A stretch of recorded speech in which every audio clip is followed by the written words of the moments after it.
माँ जी, अच्छा होगा आप संस्कारों की बातें ना ही करें। Heart touching and emotional story. Anuradha ने सासू माँ से पूछा कि आज खाने में क्या बनाना है। कुंती जी ने जवाब दिया कि रोज मुझसे पूछकर ही बनाती हो क्या। अनुराधा ने कहा कि जब पापा मंडी से सब्जी लाते हैं तो रोज पूछकर ही बनाती हूँ। जब आप लाते हो तो एक ही प्रकार की सब्जी होती है, उसमें पूछने की क्या जरूरत है। कुंती जी ने बोला कि तुम्हारी जबान तो कैंची जैसी हर वक्त चलती रहती है, जैसे कि मायके वालों ने संस्कार दिए ही ना हो। ना तो तुम्हें खाना बनाने आता है, ना घर के काम, सिर्फ महारानी से बहस करवा लो। अनुराधा ने सासू माँ से कहा कि आप मेरे संस्कार की बातें ना करें, मुझे भी आपसे बहस नहीं करनी। बच्चे स्कूल से आते होंगे, इसीलिए मुझे और भी काम है। अनुराधा इसके बाद अपने काम में लग गई। वैसे भी यह सब तो रोज का काम है। अनुराधा और विक्रम की शादी को 12 साल हो चुके थे और 12 साल तक अनुराधा चुप रही। सुबह से शाम तक सास ससुर देवर ननद पति और बच्चों की देखभाल में ही लगी रहती थी। देवर की शादी कुछ साल पहले हुआ था और देवरानी सासू माँ से तंग आकर देवर के साथ अलग रहने लगी। कुंती जी कहती है कि छोटी बहू पढ़ी लिखी है और नौकरी भी कर रही है, इसीलिए घर से चली गई। छोटी बहू को दहेज में अनुराधा से दुगना पैसे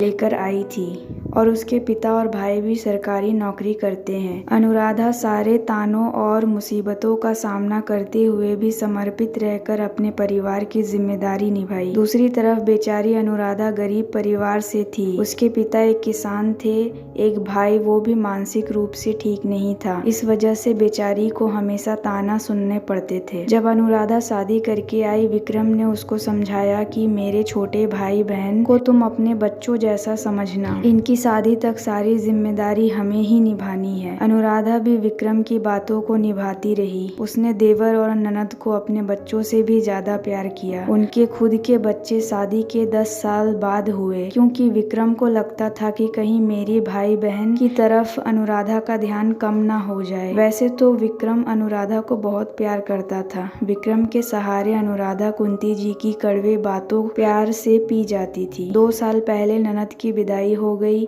लेकिन अब अनुराधा जवाब देने लगी थी। अनुराधा ने एक बात समझ ली थी, आप जितना जुल्म सहोगे लोग उतना ही आप पर जुल्म करेंगे। जिस दिन से जुल्म के खिलाफ आवाज उठा ली, उसी दिन से लोग जुल्म करना छोड़ देंगे। तभी दरवाजे की घंटी बजती है। सासू माँ ने कहा, सुनाई नहीं देता है क्या? अनुराधा भागते हुए दरवाजा खोली। नीलम, आप इस समय? सब ठीक तो है ना? भाभी अंदर भी आने दोगी या सब बाहर ही पूछ लोगी? अपनी बेटी की आवाज सुनकर कुंती जी बाहर आई और पूछने लगी, सब ठीक तो है? रात के इस वक्त तू अकेले आई है, दामाद जी कहाँ हैं? माँ, मेरी सास और पति ने घर से मुझे निकाल दिया, बोले मायके जा, आज के बाद हमें अपना चेहरा दोबारा मत दिखाना। कुंती जी गुस्से से बोली, उनकी इतनी हिम्मत, दो कौड़ी के लोगों की। तो रो मत बेटी, आने दे तेरे पापा को, फिर देखती हूँ इन लोगों को। अनुराधा बोली, सासू माँ, किसी भी फैसले पर पहुँचने से पहले नीलम से पूछ तो लीजिए कि ऐसी क्या बात हुई है। नीलम, पूरी बात बताओ, क्या हुआ?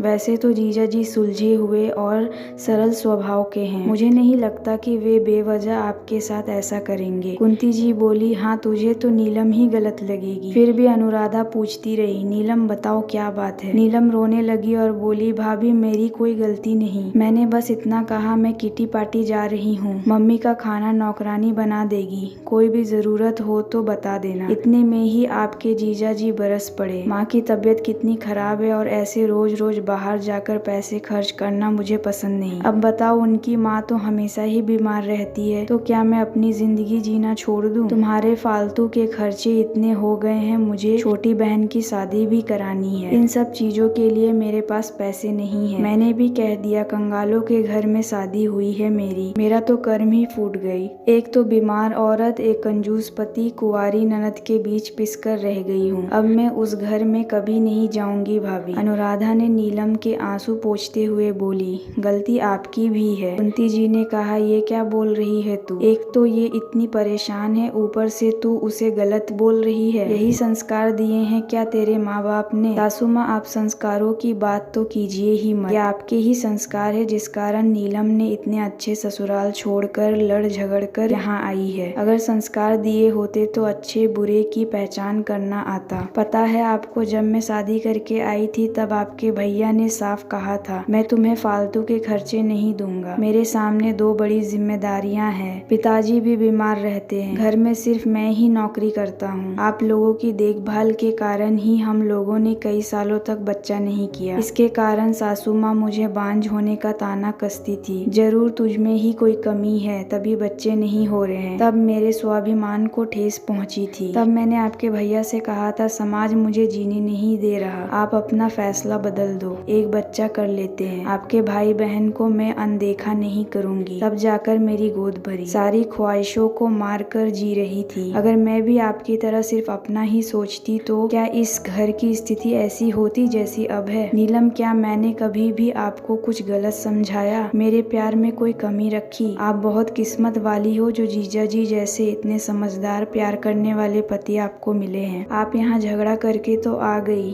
पर वहाँ उनका क्या हाल होगा, क्या आप इसके बारे में सोचा है? बता रहे थे मुझे कि नीलम शायद आपके पास आ रही है, वो बहुत गुस्से में है। आप उससे कुछ मत पूछना, वैसे ही बहुत परेशान है। गलती मेरी ही है, अपनी पत्नी की ख्वाहिशों को पूरा नहीं कर पाता। दुनिया का सबसे बुरा इंसान हूँ मैं। नीलम को लेने आ रहा हूँ। नीलम ने कहा, भाभी क्या सच बोल रही हैं? उन्होंने मेरी कोई बुराई या गलती नहीं बताई, फिर आपने बताने में देरी क्यों की? मैं बस आपको समझाना चाहती थी कि रिश्ते खत्म करना बहुत आसान होता है, पर उसे निभाना बहुत मुश्किल। अनुराधा ने पूछा, तो क्या फैसला किया है आपने? यहीं रहकर किटी पार्टी करना है या वापस अपने घर जाना है? मुझे अपनी गलती का एहसास हो गया है, अपने पति को ही नहीं समझ पाई। शायद आप नहीं होती तो आज मैं अपने घमंड में सबसे अनमोल रिश्ता खो देती। थैंक यू सो मच भाभी, आप दुनिया की बेस्ट भाभी हो। नीलम ने कहा, अब कोई गलती नहीं करूंगी, आपकी तरह अपनी सारी जिम्मेदारियों को बखूबी निभाऊंगी। अनुराधा ने कहा, वो देखिए जीजा जी आपका कैसे इंतजार कर रहे हैं। तब तक विक्रम और उसके पिताजी भी आ गए। पिताजी पूछते हैं, कुंती क्या हुआ है यहाँ? दामाद जी आए हैं और तुरंत चले गए। उन्होंने कहा, कुछ नहीं, बस रिश्तों को और मजबूत करने आए थे। किसी के संस्कारों ने आज हमारे घर को बर्बाद होने से बचा लिया। कुंती जी ने अनुराधा को मन से अपना लिया था। दोनों एक दूसरे से लिपट कर रोने लगी। कुंती जी के मुंह से बस इतना निकला, हे भगवान, अनुराधा जैसी बहू सबको देना। अनुराधा भी अपनी सास को देखती ही रह गई। जिस प्यार के लिए वो बरसों से तरसती थी, आज वो प्यार उसकी झोली में था। अनुराधा ने नामुमकिन को मुमकिन कर दिया। आज वह बहुत खुश थी। आशा करती हूँ यह वीडियो आपको पसंद आया होगा। इस वीडियो पर आपकी क्या राय है हमें कमेंट कर जरूर बताएं। वीडियो पसंद आया हो तो लाइक और शेयर करना बिल्कुल ना भूले। चैनल पर नए हो तो चैनल को सब्सक्राइब जरूर कीजिए। वीडियो देखने के लिए, कहानी सुनने के लिए आपका बहुत बहुत धन्यवाद।